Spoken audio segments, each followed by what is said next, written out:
시청해서 올리겠습니다. 반갑습니다.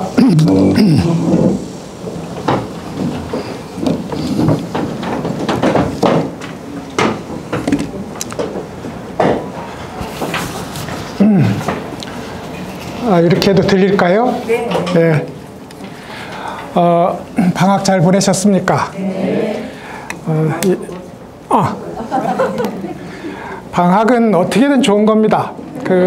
저희들도 공부는 열심히 안 해도 방학은 늘 챙기니까요. 방학을 끝나고 돌아와서 이제 교무실에서 잠깐 보살님을 배웠더니 아마 지난 시간에 우리가 공부를 끝내면서 공부 이렇게 하다가 우리 내생에 필연코 소가 됩니다 라고 말을 했던 것 같아요. 그래서 너무 낭망하셨다는 거예요. 그래서 사실은 이제 낭망할 일은 아니고 우리가 이렇게 귀한 불법 만나는 이런 귀한 삶을 얻었는데 더 열심히 더 진심으로 깊은 신심으로 노력하자는 얘기 끝에 나온 것일 것 같고 무슨 이래봤자 하고서 낮추는 방식의 그 이야기는 아닐 거라고 생각을 합니다. 그래서 이제 우리가 이 귀한 소위 불법 생애를 그냥 보낸다면 그건 예정돼 있는 일이지만 우리가 진정으로 신심을 바라고 진심을 가지고서 불법에 임하고 하루하루 간절한 마음으로 산다면 사실은 소가 될 일은 없는 거죠. 당장 이 세상에서 견성하고 성불하겠다는 것이 이 약속이고 이 발언인데 소가 되겠습니까? 예전에 이제 이런 인도 이야기가 전합니다. 황금색 털을 가진 담비가 있었어요. 이걸 이제 한문으로 번역하면 금서랑인데 그쪽에서 이제 어떤 일인지 금서랑이 황금을 만든다는 전설이 있었어요. 아마도 담비가 뭘 도둑질을 잘하거든요. 어디 가서 이제 황금덩어리 반짝이는 거 가지고 돌아오면 얘가 만든 것처럼 보이니 그런 전설이 붙었는지. 그래서 이제 나그네가 황금 담비를 찾게 되었어요. 얼마나 귀중한 겁니까? 그래서 이걸 이제 가슴에 품고 가는데 물을 건너게 되었어요. 그래서 이제 물을 건너다 보니까 이 황금 담비가 뱀으로 변한 겁니다. 독사로. 어이쿠야 이거 독사 이거 큰일 났는데 물리면 죽는데 그럼에도 불구하고 황금 담비가 황금을 만든다는 사실을 믿어 의심치 않아서 이 뱀을 가슴에 품고 갑니다. 그러니까 이제 이 사람이 진심의 감명을 받아서 천신이 뱀을 황금으로 만들어줘요. 그래서 이제 그걸 봤단 말입니다. 어떤 사람이 옳지 독사를 가슴에 품으면 황금이 되는구나. 그리고는 독사를 가슴에 품은 거예요. 그 황금을 기필코 만들 것이라는 신심도 없이 진실한 마음도 없이 흉내만 낸 거예요. 그래서 이제 독사를 가슴에 품었더니 어떻게 됐겠어요? 독사가 가슴을 물어서 죽고 말았다. 이것이 이제 진심과 흉내내기 차이. 그러면 이제 우리 불교 실천이라는 건 뭐냐? 1초의 진실함이 100년의 흉내내기보다 더 귀중한 것이다. 그러니까 우리가 아무리 거룩한 모습을 잡고 현학적인 학문에 몰두를 해서 입에서 나오는 것이 모두 진리라 해도 그것이 마음에서 우러나는 것이 아닌 흉내내기라면 소는 예정돼 있고 진심이라면 뱀이 황금도 되는데 우리가 이렇게 본래 불성의로 똘똘 뭉쳐진 우리가 부처를 못 이룬다는 것은 있을 수 없는 일이란 말입니다. 그런 의미에서 이 불법 공부는 진심의 문제이고 신심의 문제다. 이런 얘기를 가지고 지난번에 우리 해봤자 소밖에 안 됩니다라고 제가 말했다면 그 말을 정정하고자 합니다. 자, 오늘은 제6장입니다. 무념정종의 공부를 할 거예요. 벌써 5장을 마쳤다 하니 생각하기에 따라서는 아직 그것밖에 못했는가 라고 생각할 수도 있고 또 한편으로 생각하면 벌써 5장이나 했을까? 뭐 이런 이제 두 가지 마음이 드는 그런 즈음에 5장을 넘깁니다. 모든 불경의 구성이 그렇듯이 선문정로 역시 하나의 장만 제대로 하면 전체를 다 알게 돼 있습니다. 그러니까 이제 우리는 이 중에 어떤 한 구절, 하나의 단어에 꽂히는 순간 이제 선문정로를 환하게 깰 수 있는 뭐 그런 일이 있고, 선문정로를 환하게 끈다는 것, 곧 팔만대장경을 끈다는 뜻이고, 팔만대장경을 끈다는 것은 곧 부처님 마음과 한 자리에서 만난다는 뜻이라고요. 그런 의미에서 진도에 그렇게 급하게 임하고 있지는 않습니다만, 매 구절 속에서 성처 스님을 이렇게 나눠의 구분 없이 성처 스님이 섰던 자리가 내가 지금 발 딛고 있는 자리로구나 라고 만나는 그런 지점이 있기를 기대하면서 6장으로 한번 넘어가 보도록 하겠습니다. 6장은 제목이 이제 무념정종이에요. 생각 없음을 정종으로 한다는 얘기입니다. 정종이라는 말은 이제 정통의 종갓집, 정통의 가장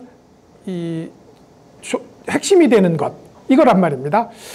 그러니까 우리가 예전에 청주를 정종이라고 불렀는데, 그 정종은 일본 소주의 한 상표 이름이었고, 그 상표 이름은 불경에서 건너갔다, 이런 겁니다. 불경의 소위 이 문화 콘텐츠 원형으로서, 이걸 요즘 말로는 소스라고 하는데, 문화 콘텐츠 소스로서 쓰여진 일은 과거로부터 지금에까지 끝없이 이어지고 있어요. 이어지고 있어서 이제 뭐 글자 종교, 이것도 불교 말이거든요. 종교, 종문교화를 이렇게 묶으면 종교가 된다고요. 그것을 이제 선종과 교종을 합해서 우리가 부르는 이름인데, 그게 이제 릴리전, 그러니까 기독교도 이슬람교도 전부 종교가 되는, 그것은 이제 불교의 어휘력이 얼마나 광범위하게 퍼져 있었던가를 알 수 있는 이제 그런 얘기가 되겠죠. 무념정종입니다. 그래서 무념이라는 것을 정종으로 한다, 최고의 정통적인 종지로 삼는다, 이겁니다.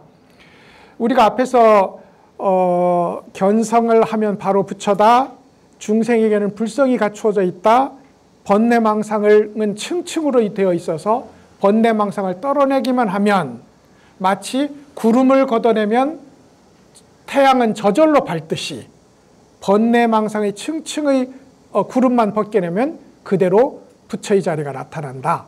그리고 이제 무상정각, 깨달음이라는 것은 여러 가지 차원이 있다고들 이야기하지만, 갑자기 잠깐의 눈뜸이나 식견의 밝아짐을 가지고 깨달음이라고 할 수 없다. 우리 경전, 소승경전에서 대승경전으로, 대승경전에서 선불교로 오기까지 깨달음이라는 건 오로지 안욕따라 삼맥삼보리, 그 무상정등각만을 가리키는 것이었고, 그것은 석가모니부터 가섭으로 내려오고, 가섭에서 내려와서 달마로, 달마에서 육조에 내려오기까지, 아니면 이후에 우리에 내려오기까지 깨달음은 무상정각이 아닌 적이 없다. 이게 이제 그런 얘기였다고요. 그리고 나서 이제 무생법인, 원래 법은 불생불멸인데, 그 불생불멸의 법과 내가, 나는 생멸적 존재잖아요. 생로병사를 겪는 이 존재가 하나로 합해서 만나는 지점이 있는데, 그 만나는 지점을 가리켜서 깨달음이라고도 하고, 여기서는 무생법인이라고도 한다. 이게 이제 여기까지 우리가 공부해온 일입니다. 근데 이제 그러면 무엇을 수행하는 거냐, 이겁니다. 견성을 한다니, 볼견자니까 무엇을 보면 될 것 같아요. 그래서 이제 가부좌를 틀고 열을 내서 뭘 보려고 하는 겁니다. 그러니 뭘 보려고 하다 보니 뭐가 보입니다. 빛이 보이고, 부처가 보이고, 꽃밭이 보이고, 산수 경계가 열려요. 이제 우리 외부하고 끊어졌는데도 보인다, 이 말입니다. 그것은 의식의 장난이죠. 그럼에도 보려고 했으니 보이는 겁니다. 모든 모양 가진 것에 대해서는 허무한 것인데, 이 모양을 가지고 부처를 보려고 하면 뭐라고요? 외도라고요. 근데 모양을 보니 예전에 보지 못하던 경계가 열리니, 아, 내가 뭔가 견성 비슷한 걸 했구나 라고 생각할 수 있다, 이 말입니다. 그래서 이제 그것이 아니다. 그것은 의식의 장난일 뿐이지 전에 보지 못하던 것을 봤다 해서 설사 그것이 관세음보살이고 미륵불이라고 해도 그것은 당신의 의식이 만들어낸 장난이다. 허상이다. 그렇다면 왜 견성이라고 했느냐? 견성이라는 것이 뭐냐? 이제 이렇게 이야기를 끌고 오다 그러면 어떻게 하면 견성하느냐? 견성은 무엇을 내가 그것을 보는 나도 있고 그것도 있어서 내가 그것을 보는 것이 아니라 나가 사라지고 그것이 사라져요. 이게 무심입니다. 모든 마음 씀씀이는 나가 있고 그것이 있음으로 생기거든요. 나가 있고 그것이 있음으로 생겨요. 근데 예를 들어서 가만히 있는데 가다가 좋은 물건이 보이면 벌써 나가 그 좋은 물건을 갖고 싶어요. 이게 마음 생각이 일어나는 거거든요. 외부의 자극이 없다면 좋은 물건을 갖고 싶다는 생각이 안 나겠죠. 그런 의미에서 나가 있고 그것이 있어서 생각이 일어나니 나가 없고 생각이 없다면 나가 없고 그것이 없다면 망념은 일어나지 않을 것이고 망념의 구름이 아예 생겨나지 않는다면 청천에 떠 있는 태양은 본래 밝다. 그러므로 수행은 무엇을 하는 것이냐? 무념을 닦아서 무념의 완성에 이르는 것이다. 우리는 왜 수행하는가? 무념하려고 수행한다. 우리 수행은 뭔가? 무념 연습이다. 이겁니다. 그럼 성철 스님이 얘기하는 각자 다르게 얘기해요. 근데 성철 스님이 이야기하는 공부의 핵심은 어떻게든 무념이 되는 겁니다.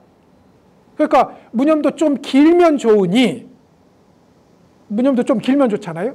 길면 좋으니 신묘장구 대다라니보다는 능엄주가 좋아. 그만큼 더 무념이거든.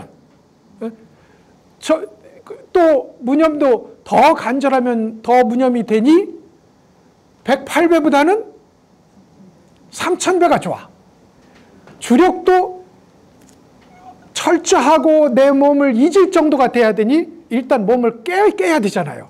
그래서 지금이 아비라 기도철이라고 하는데 아비라 기도 해보셔서 알겠지만 무릎이 깨지고 어깨가 깨지고 다 깨집니다. 이게 유리 같아. 해보면 해보셨잖아요. 그럼 온몸이 유리 같은데 또 일어나 보면 멀쩡해.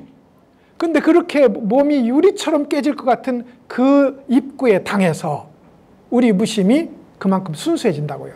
그래서 성철 스님은 모든 공부법, 더군다나 참선은 더군다나 모든 공부법은 어떻게 무심을 실천하고 무심을 구현해서 완전한 무심에 도달하냐. 이게 성철선의 가장 중요한 종지다.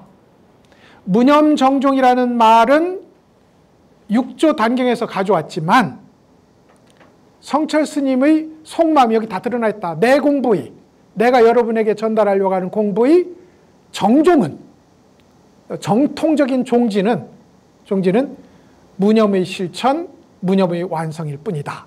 이 얘기를 지금 이제 하고 싶은 장이 무념 정종의 장입니다. 무념에는 이런 두 가지 무념이 있어요. 대체적으로 생각이 억눌려진 상태의 무념이 있습니다. 이걸 불교 용어로는 무상정이라고 불러요. 선정으로 들어가. 그럼 이제 선정을 닦는 방법이 여러 가지가 있지만 어찌되었던 아니 비설신의 육근의 작용도 멈추고 그로 인해서 일어나는 의식작용이 멈추는 자리가 있어요. 이걸 무상정이라고 합니다. 그러면 연불 열심히 하다 보면 딱 끊어지는 자리가 있거든요. 그런 자리라고 해도 될 것 같고, 근데 이 무상정을 우리는 범부의 선정이라고 부릅니다. 왜 범부의 선정이라고 부르느냐 하면 기술적으로 생각을 안 하는 자리에 들어가는데 그 자리만 편안할 뿐이지 마치 얼음 속에서 움직임을 멈춘 물고기처럼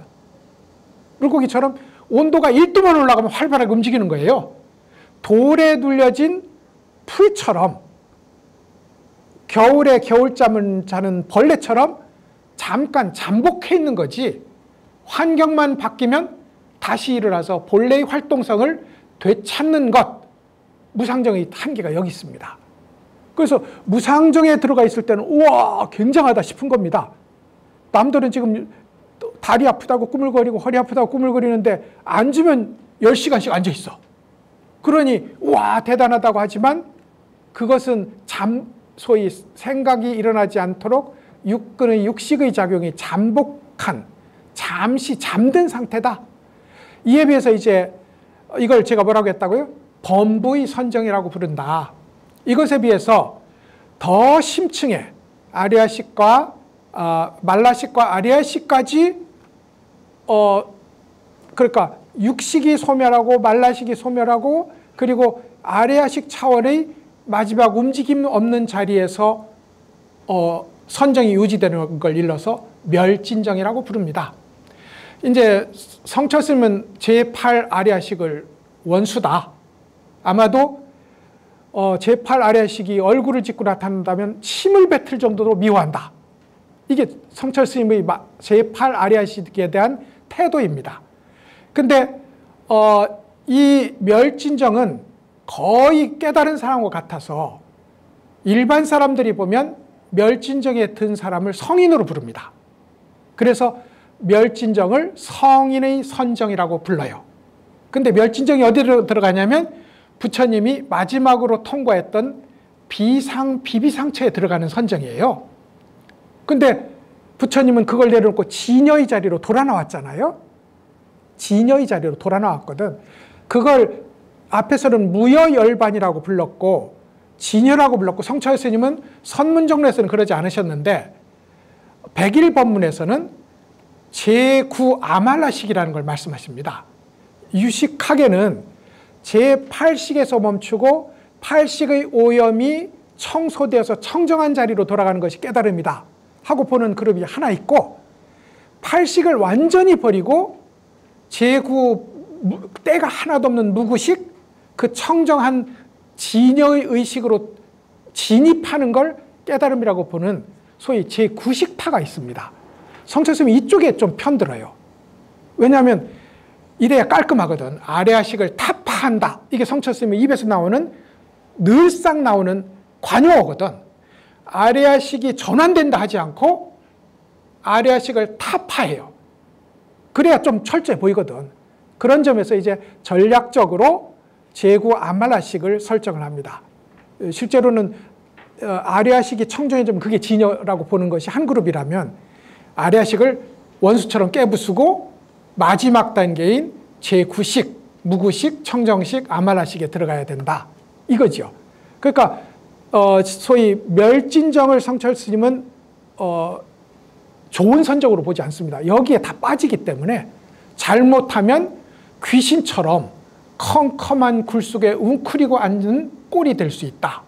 이렇게 표현을 해요. 그런 의미에서 멸진정조차 내려놓고 마지막 아레아식을 훌훌 털어버리고 티끌 한 점 없는 진여의 의식으로 돌아가는 것. 이게 성철스님이 얘기하는 무념의 의미입니다. 어렵죠. 어렵죠. 근데 이게 불교는 시작과 중간과 끝이 하나로 통하는 거거든요.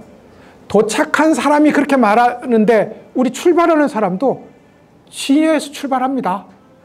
진여에 대한 믿음과 진여에 대한 맡김을 가지고 우리는 공부를 해요.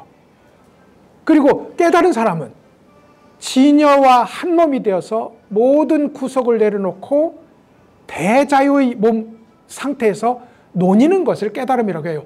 그럼에도 진여와 우리는 만나려고 하고 있고 진여에 맡기려고 하고 있고 노력이 깃들어 있기는 하지만 다 거기서 맴도는 공부를 하고요. 그런 의미에서 어렵다 할 일은 없습니다. 우리는 성철스님 안 된다고 이게 아예 의미 없는 건 아니잖아요. 하는 만큼 의미 있으니까요. 그래서 그런 의미에서 어렵다는 이 무념 얘기를 해가도록 하겠습니다. 한번 읽어보시죠. 제1입니다. 6-1입니다. 읽어보실까요? 이 법을 깨달은 이는 바로 무념이 되어 기억하거나 집착하는 일이 없게 됩니다. 거짓된 망상이 일어나지 않으며 자기의 진여 자성을 가지고 지혜로서 관조하여 모든 현상을 취하지도 않고 버리지도 않습니다. 그것이 바로 견성이고 불도의 성취입니다. 우리가 6-1 무념정중의 법문에서 상당한 절반 이상의 법문을 6조 단경에서 가지고 옵니다. 그리고 이제 6조 단경은 저와 함께 공부한 적도 있으시고 또 이런저런 기회에 많이 읽으셨던 경전이기도 하거든요. 그 중에 이제 이 법을 깨달은 이 했어요. 이 법이라는 것은 구체적으로는 마하반야 바라밀의 법입니다. 우리 반야신경에서 하는 이 법, 색즉시공 공즉시색을 말하는 이 법. 자성과 현상, 성과 상이죠. 자성과 현상이 둘이 아니라는 가르침. 혹은 금강경에서 이야기하는 응무소주 이생기심의 법, 이게 이 법입니다. 특히나 제가 금강경에서 말하는 이라고 표현하는 것은 6조 단경이 6조 스님이 새로 말씀하신 금강경입니다. 그러니까 6조 단경이라는 이 책은 6조 해능 스님 버전의 금강경이다. 이렇게 이해하시면 딱 맞습니다. 딱 맞아요. 그래서 이 법이라는 것은 반야의 법이고 금강의 법입니다. 그리고 구체적으로는 응무소주 이생기심의 머무는 바 없이, 그럼 어디에 머물러요? 나는 중생이니 번뇌를 끊어야 되겠다. 머무는 거거든요. 저것은 열반이고 해탈이고 부처이니 내가 기필코 저기에 도달하겠다. 저것은 언제 내 것이 될까? 이것도 집착입니다. 그래서 중생인 나에게 머물지도 않고 부처인 저에게 머물지도 않아요. 부처를 지향하지도 않고 중생을 끊어내려고 하지도 않아요. 이것이 머물지 않는 마음입니다. 그러면 나도 없고 부처도 없습니다. 이게 우리는 두 가지 장례식을 치러야 돼요. 흉하다고 이렇게 생각하지 마시고 전통적으로 이렇게 말을 합니다. 수행하는 사람은 두 가지 장례식을 치러야 됩니다. 하나는 자기의 장례식입니다. 예. 그래서 여러분 이게 별거 아닌 것 같아도 죽음 교육이라는 걸 하는데 관에 들어가서 누워보기 한다고요. 제 앞방 교수님도 그거 잘해요. 그거 뭘 가르칩니까? 그러니까 관에 가서 누워보기 한대요. 그래서 무슨 효과 있습니까? 갔다 오면 울고 반성하고 별거 다 안 되는 거야. 한 번 누웠을 뿐인데. 그래서 이제 관에 누워보기를 우리가 상상을 하는 겁니다. 이게 자기 장례식입니다. 거친 광야에 풀도 제대로 나지 않은 하나의 봉분이 있어요. 거기에 시들어서 잎도 제대로 나지 않은 버드나무 하나가 있는데 누군가 아는 사람들이 거기다가 고인을 추모하는 추모의 댓글을 써서 리본으로 매달아 놨어요. 근데 바람이 불고 세월이 지나가서 글자는 탈색하고 리본이었는지 쓰레기인지 모르는 허연 것들이 펄펄 날리고 있는 속에 아무도 찾지 않는 황량한 무덤이 있고 그 속에 내가 누워있어. 내가 누워있어. 절대로 내가 돌아가셨으니 너희들 지금 효도하고 지금 잘하지 그때 와서 울어봤자 소용없어 이놈들아. 이런 식의 장례식이 아니라 그들조차 한 적이 없어. 그래서 도대체 나를 추모하는 글들이 쭉 늘어져 있었을 리본이었을지 무엇일지조차 모르는 그런 황량한 속에 내가 누워있다고 백골이 되어서 장례식을 치른 겁니다. 다른 하나는 부처의 장례식을 치러야 돼요. 제가 그랬잖아요. 나에 대해서 생각하는 모든 것이 머무는 일이고 부처 되고자 하는 것도 머무는 일입니다. 이것 때문에 공부 안 돼요. 이것 때문에 선정이 안 일어납니다. 그래서 부처의 장례식을 치러야 돼요. 그럼 어떻게 하냐면 부처라는 것은 중생이 있으니 부처가 상대해서 세워진 거거든요. 부처라는 것이 따로 있지 않아요. 부처가 있다 하면 이미 우리는 아상인상 중생사 수자상 어디에 묶인 것이고 우리의 화두인 물건도 아니고 마음도 아니고 부처도 아니다. 여기에 이미 걸린 겁니다. 부처도 아닙니다. 그렇게 이것도 아니고 이것도 아닐 때 비로소 우리는 모든 것이 연기로 이루어진 인연으로 이루어진 상대적 개념일 뿐이지 그것을 가리키는 실체가 따로 없다. 부처조차 지향할 수 없다. 이렇게 하면 부처를 더 이상 지향하지 않게 됩니다. 그래놓고 앉아보십시오. 나는 이미 저 황량한 벌판의 무덤 속에 누워있지. 그러면 새로운 희망인 부처를 향해서 나아갈까 했는데 부처도 아니라 하지. 갈 곳이 없어. 이게 공부입니다. 갈 곳이 없어요. 그러니 지금 여기 오지. 갈 곳이 없으니 여기 오는 거예요. 원래 불쌍해야 공부해요. 갈 곳, 나 찾는 데 많으면 공부 절대 안 됩니다. 나를 찾지 않으니 저리라도 오지. 그래서 갈 곳이 없으니 지금 여기 이 자리로 돌아와서 발밑을 봅니다. 조고각하라고요. 발밑을 봐요. 그래서 이렇게 해서 이제 공부를 지어 나가는 거거든요. 그런 면에서 두 가지의 장례식을 치러야 돼요. 그것이 소위 응무소주 이생기심의 이법입니다. 네. 나에게도 자에게도 머물지 않고 잘났나 깨달을나 열심히 공부하는 나 여기에도 머물지 않고 내가 공부를 이렇게 해서 부처를 성취해서 반짝이는 황금신으로 빛나리라 하는 기대도 모두 끊어버리고 갈 곳 없는 이 자리에서 돌아오는 일, 이게 응무소주이고 이생기심입니다. 거기서 솟아나는 건 내가 부처만 돼봐라 안 되는 거거든. 부처가 없는데 뭐 나도 없고. 그런 의미에서 거기서 일어나는 거울 같은 마음, 소위 양변에 휩쓸리지 않는 마음, 이게 이생기심입니다. 응무소주 이생기심이죠. 제가 이거 쉬고 나니까 잡담거리가 좀 생겼군요. 우리 경봉 스님이라고 뭐 성철 스님 시절에 그야말로 통도사 일대, 통도사의 정신적 지주였잖아요.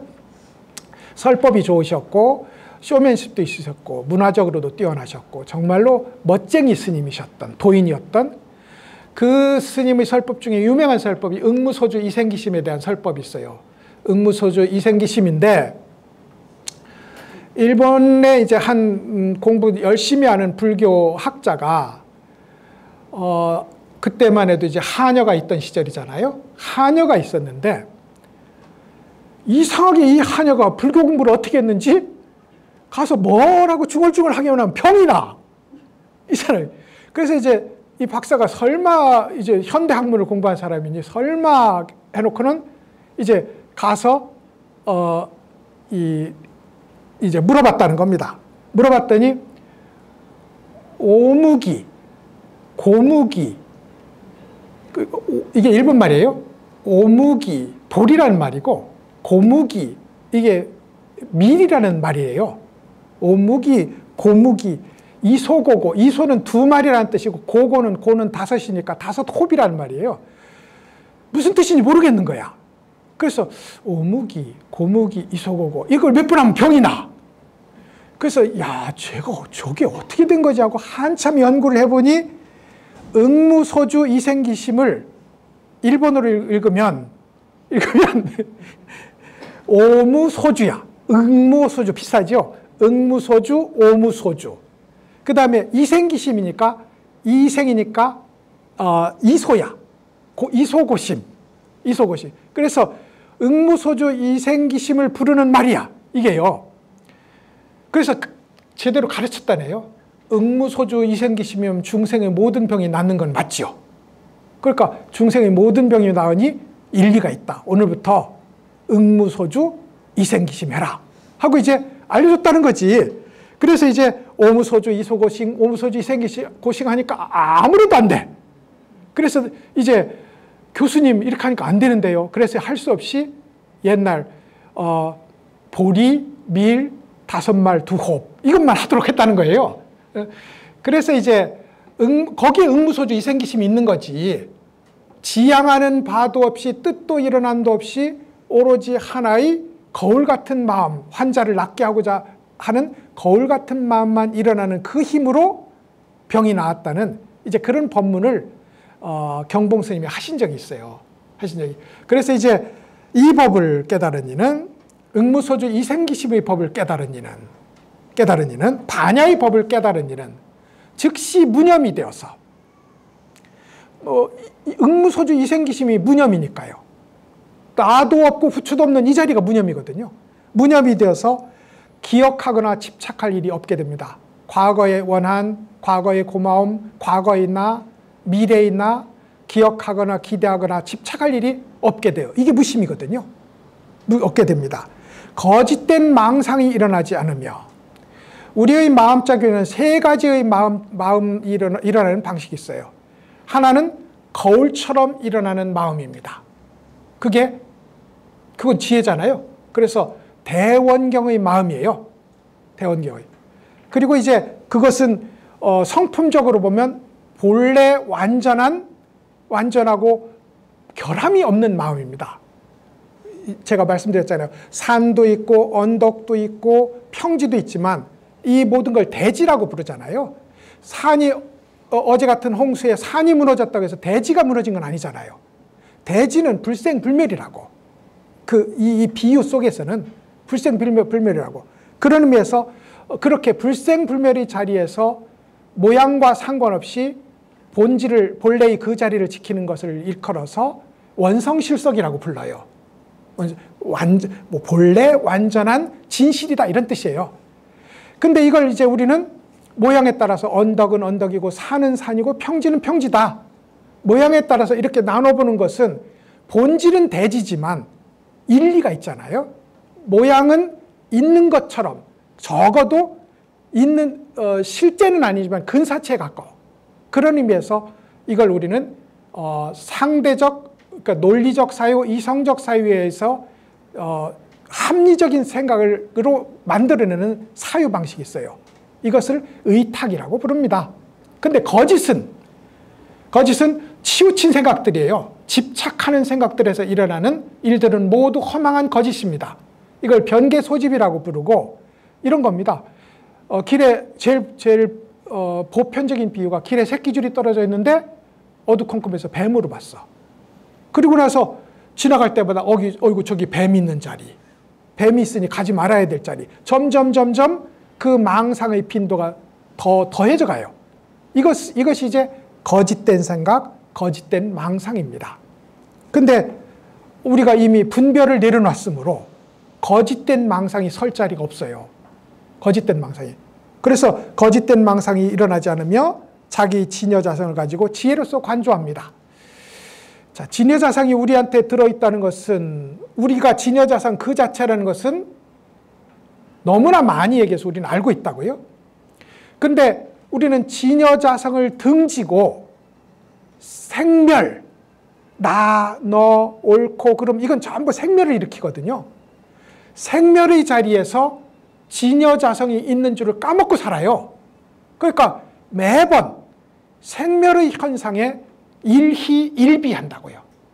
예를 들어서 컵을 똑같은, 오늘 안 나오셨는데, 똑같은 이제 황금이다. 근데 어떨 때는 그릇으로, 어떨 때는 반지로, 어떨 때는 귀걸이로, 어떨 때는 목걸이로 이렇게 나온다고요. 그러면 우리가 또 황금이라는 입장에서 보면, 자, 황금을 주세요 하면 귀걸이를 줬다고 싫어할 일이 없고 목걸이를 줬다고 좋아할 일이 없다고요. 그런데 모양에만 휘둘리면 귀걸이를 달랐는데 목걸이를 줬네? 그럼 화가 나는 거예요. 이것이 우리 생멸의 살림입니다. 근데 우리가 그것이 모두 금이라는 진여로 이루어진 것을 알면 더 이상 우리는 거기에 휘둘릴 일이 없는 거죠. 이거라고 좋아하고 저거라고 싫어할 일이 없다는 겁니다. 그게 자기 진여자성을 가지고 지혜로 관조하는 일입니다. 매번 모양은 천차만별로 나타나지만 그 천차만별이 사실은 진여가 분장해서 나타난 연극 배우들이다. 나는 알지. 네가 어떤 모습으로 나와도 다 진여라는 것을. 이럴 때 이걸 진여자성으로 관조한다. 이렇게 말할 수 있다는 말입니다. 그래서 모든 현상을 취하지도 버리지도 않지요. 당연하지. 목걸이도 버리지 않고 반지도 버리지 않고 귀걸이도 버리지 않습니다. 그것이 바로 견성이고 불도의 성취입니다. 이렇게 말했어요. 그러니 우리가 현실에서 어떤 것은 취하고 어떤 것은 버리고 어떤 것은 반가워하고 어떤 것은 싫어할 일이 없다. 견성한 사람의 살림이 이와 같다. 이렇게 이제 이야기하는 것이 소위 6-1 육조 스님의 법문의 1번이 되겠습니다. 굉장히 명확한 이야기입니다. 거짓된 망상과 관련해서 불교의 유명한 얘기가 있는데 우리는 아마 기억하시는 분도 있을 것 같아요. 그게 아마 초등학교의 도덕교과서였을 수도 있고 국어책일 수도 있었을 거예요. 근데 가만히 혹시 기억나시는 들어보세요. 땅이 꺼질까 하늘이 무너질까 걱정하는 토끼가 있었어요. 토끼가 있었어. 그런데 걱정을 품고 잠을 들었더니 그 나무가 마침 상수리 나무 아래였어. 도토리 나무 아래였어. 도토리가 툭 하고 떨어지는데 귀도 큰 토끼 옆에 떨어지다 보니 이게 소리가 너무 크게 들린 겁니다. 그래서 벌떡 일어나서 드디어 걱정하는 일이 터졌구나. 하늘이 무너졌어. 그래가지고 도망갑니다. 하늘이 무너졌어. 하늘이 무너졌어. 그러니까 이제 앞에 있던 여우가 무슨 일이야? 하늘이 무너졌어. 하늘이 무너졌어. 여우가 도망갑니다. 가다가 또 소를 만나요. 소가 무슨 일이야? 하늘이 무너졌어. 그래서 이제 호랑이를 만나요. 무슨 일이야? 그러니까 하늘이 무너졌어. 도망가요. 마지막에 동물의 왕인 사자에 가서 너희들 어디 가니? 하늘이 무너졌습니다. 하늘이 무너지고 땅이 꺼질 일이 있겠느냐? 그럴 일이 없다. 하늘이 진여임을 기억하시고 들어보시죠. 그럴 일이 없다. 한번 가보자 하고 이제 본래 자리로 가보니 도토리 하나가 떨어져 있는 겁니다. 그래서 이제 봐라. 여기에 이렇게 도토리 하나가 떨어진 일을 가지고 거짓된 망상, 벌써 하늘이 무너지면 어쩌지, 땅이 꺼지면 어쩌지, 오로지 있지도 않은 일을 걱정하다 보니 그 일이 있는 것처럼 일어난 그 망상의 문제가 너를 움직였다. 이렇게 이제 결론이 나는 얘기예요. 기억나시는 분 있을까요? 그런데 이걸 있잖아요. 현대 서양의 동화 작가가 이걸 바나나가 쿵 하고라고 동화책을 지었어요. 동화책 이름이 바나나가 쿵 하고예요. 그래가지고 이제 토끼가 똑같이 자고 있는데 바나나가 쿵 하고 떨어졌어요. 그래서 숲이 무너졌다고 도망갔는데 나중에 사자가 와보니 바나나가 쿵 하고 떨어져 있을 뿐이었다. 이런 동화책을 지었어요. 불교에서 가져왔다는 말을 요만큼도 안 달고. 이게 불교적 소위 원형이 거듭거듭 창조되면서 우리에게 지혜를 주는 그런 이제 방식으로 새로 나타나고 있다. 그리고 마땅히 그래야 된다. 이런 얘기가 될 겁니다. 그래서 이제 소위 망상과 관련해서 이런 얘기를 하나 감상을 해봤고요. 한 구절만 더 하고 쉬도록 하겠습니다.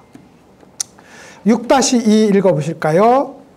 무념의 법을 깨달은 사람은 만 가지 현상에 두루 통합니다.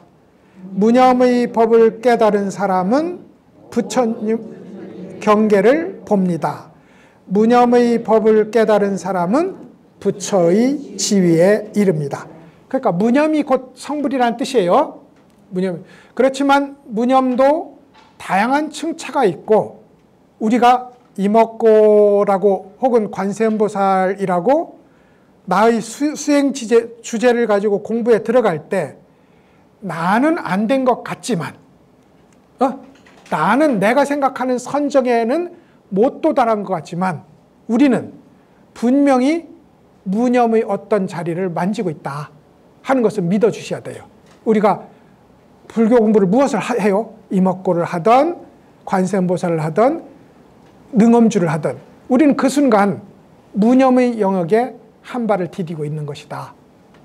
그것이 너무나 빠른 순간에 거기서 발을 빼서 다시 유념의 영역으로 돌아와서 문제지 우리는 그 순간에는 거기다 발을 디디고 있다. 그러므로 우리는 지금 별 수 없이 우선은 열심히 해야 됩니다. 열심히.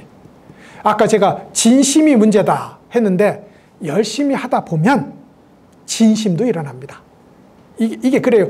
공부는 재밌게 해야 되잖아요. 어떻게 하면 재미있어지느냐? 열심히 하면 재미있어집니다. 그리고 열심히 하면 재미있어지니 또 어떻게 해요? 더 열심히 합니다.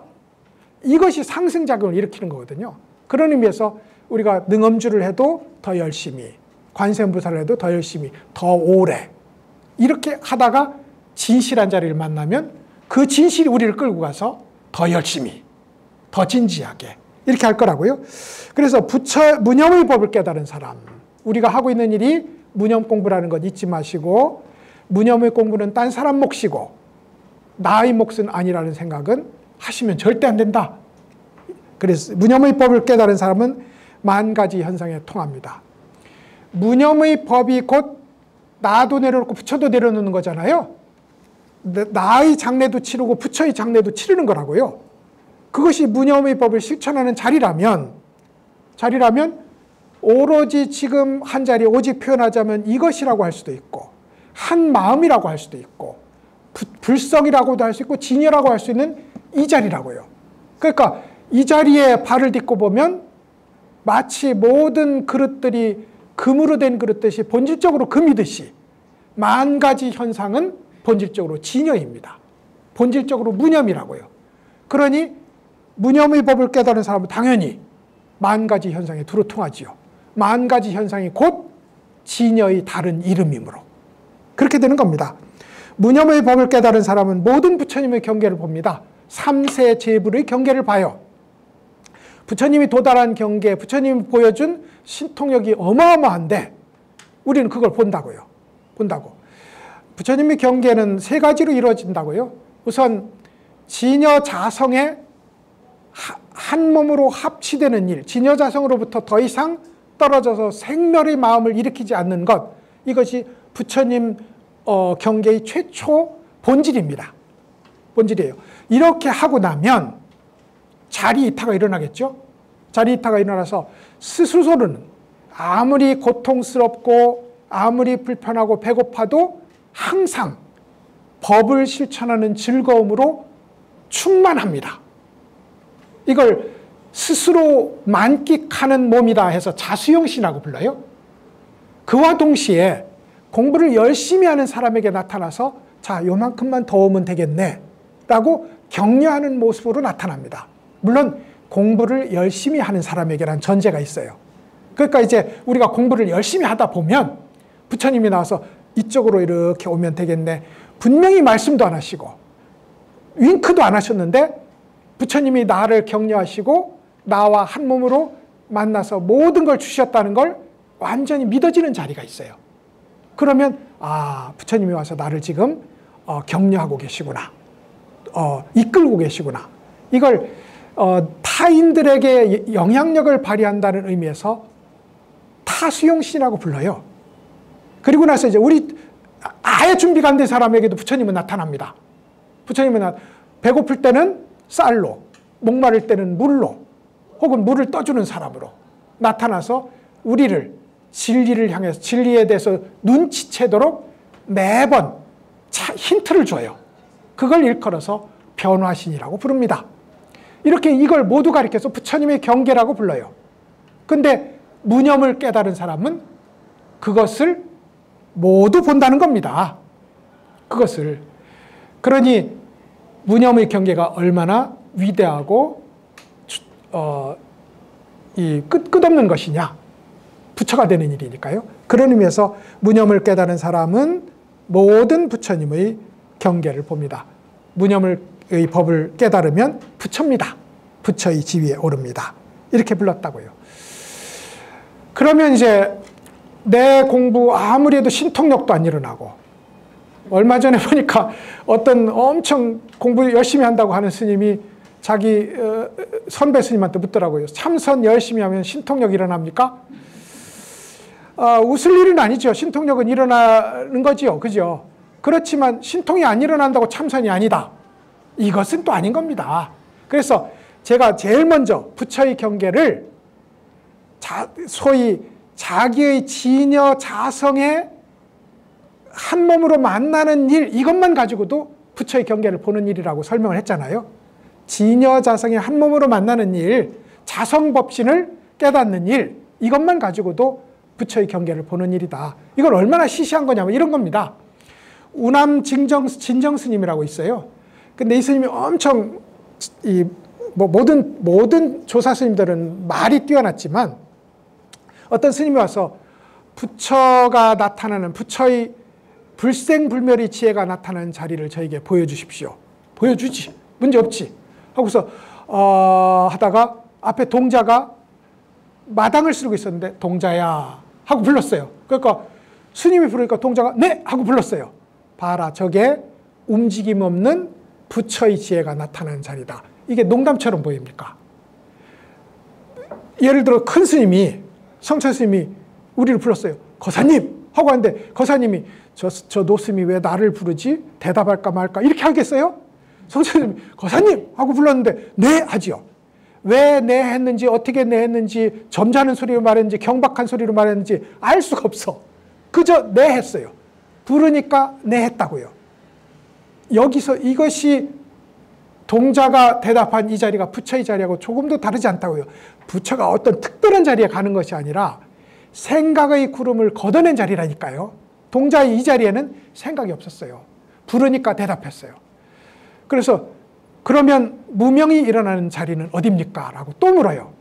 그러자 내가 말해주지 하고 동자가 이제 자기를 왜 노스님이 불렀나고 이렇게 보고 있으니까 너 불성이 뭔지 아니? 동자가 머리가 복잡한 거야. 아, 이걸 어떡하지? 그러면 어떤 스님이 한 것처럼 나도 손가락이나 하나 올릴까? 금강경 경전에 여시아문이라고 했으니 여시아문을 한 구절 외워서 드릴까? 마하바냐 바라밀경을 외워서 드릴까? 아니면 모른다고 대답할까? 모른다고 대답하면 실망하시면 어떡하지? 이런 얘기가 죽을 듯 일어나는 거야. 그 죽을 듯 일어나서 멍하니 있으니까 봐라, 저것이 무명이 일어나는 자리다. 무슨 말씀인지 알죠? 생각이 죽을 듯 일어나면 무명이고요. 죽을 듯 안 일어나도 돼요. 딸까닥 하고 둘로 나뉘면 이미 무명입니다. 근본 무명이 그렇게 일어나는 거거든요. 무명이고 딸까닥 하는 제2보가 일어나기 전에 동자야, 네, 이 자리는 부처의 움직임 없는 지혜의 자리와 조금도 다름이 없다.